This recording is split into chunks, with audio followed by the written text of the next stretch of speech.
بسم اللہ الرحمن الرحیم۔ السلام علیکم۔ ہارون رشید کے دور میں ایک بار بہت بڑا قحط پڑ گیا۔ اس قحط کے اثرات سمرقند سے لے کر بغداد تک اور کوفہ سے لے کر مراکش تک ظاہر ہونے لگے۔ ہارون رشید نے اس قحط سے نمٹنے کے لیے تمام تدبیریں آزما لیں۔ اس نے غلے کے گودام کھول دیے، ٹیکس معاف کر دیے، پوری سلطنت میں سرکاری لنگر خانے قائم کر دیے اور تمام امراء اور تاجروں کو متاثرین کی مدد کے لیے موبلائز کر دیا، لیکن اس کے باوجود عوام کے حالات ٹھیک نہ ہوئے۔ ایک رات ہارون رشید شدید ٹینشن میں تھا، اس سے نیند نہیں آ رہی تھی۔ ٹینشن کے اس عالم میں اس نے اپنے وزیر اعظم یحییٰ بن خالد کو طلب کیا۔ یحییٰ بن خالد ہارون رشید کا استاد بھی تھا۔ اس نے بچپن سے بادشاہ کی تربیت کی تھی۔ ہارون رشید نے یحییٰ خالد سے کہا، استاد محترم، آپ مجھے کوئی ایسی کہانی، کوئی ایسی داستان سنائیں جسے سن کر مجھے قرار آ جائے۔ یحییٰ بن خالد مسکرایا اور عرض کیا کہ بادشاہ سلامت، میں نے اللہ کے کسی نبی کی حیات طیبہ میں ایک داستان پڑھی تھی۔ داستان مقدر قسمت اور اللہ کی رضا کی سب سے بڑی اور شاندار تشریح ہے۔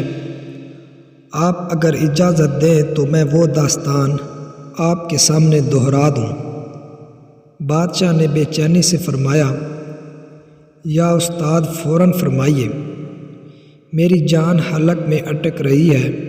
یحییٰ خالد نے عرض کیا، کسی جنگل میں ایک بندریا سفر کے لیے روانہ ہونے لگی۔ اس کا ایک بچہ تھا، وہ بچے کو ساتھ نہیں لے جا سکتی تھی، چنانچہ وہ شیر کے پاس گئی اور اس سے عرض کیا، جناب آپ جنگل کے بادشاہ ہیں، میں سفر پر روانہ ہونے لگی ہوں، میری خواہش ہے آپ میرے بچے کی حفاظت اپنے ذمہ لے لیں۔ شیر نے حامی بھر لی۔ بندریے نے اپنا بچہ شیر کے حوالے کر دیا۔ شیر نے بچہ اپنے کندھے پر بٹھا لیا۔ بندریا سفر پر روانہ ہو گئی۔ اب شیر روزانہ بندر کے بچے کو کندھے پر بٹھاتا اور جنگل میں اپنے روزمرہ کے کام کرتا رہتا۔ ایک دن وہ جنگل میں گھوم رہا تھا کہ اچانک آسمان سے ایک چیل نے ڈائی لگائی، شیر کے قریب پہنچی، بندریا کا بچہ اٹھایا اور آسمان میں گم ہو گئی۔ شیر جنگل میں بھاگا دوڑا، لیکن وہ چیل کو نہ پکڑ سکا۔ یحییٰ خالد رکا، اس نے سانس لیا اور خلیفہ ہارون رشید سے عرض کیا، بادشاہ سلامت، چند دن بعد بندریا واپس آئی اور شیر سے اپنے بچے کا مطالبہ کر دیا۔ شیر نے شرمندگی سے جواب دیا، تمہارا بچہ تو چیل لے گئی ہے۔ بندریا کو غصہ آ گیا اور اس نے چلا کر کہا، تم کیسے بادشاہ ہو؟ تم ایک امانت کی حفاظت نہیں کر سکے، تم اس سارے جنگل کا نظام کیسے چلاؤ گے؟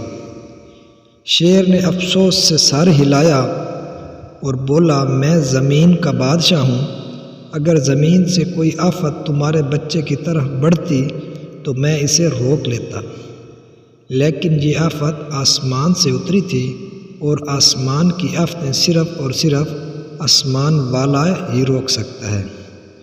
یہ کہانی سنانے کے بعد یحییٰ بن خالد نے ہارون رشید سے عرض کیا، بادشاہ سلامت، قحط کی یہ آفت بھی اگر زمین سے نکلی ہوتی تو آپ اسے روک لیتے۔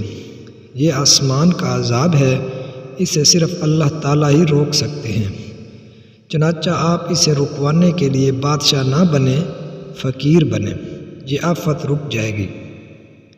دنیا میں آفتیں دو قسم کی ہوتی ہیں، آسمانی مصیبتیں اور زمینی آفتیں۔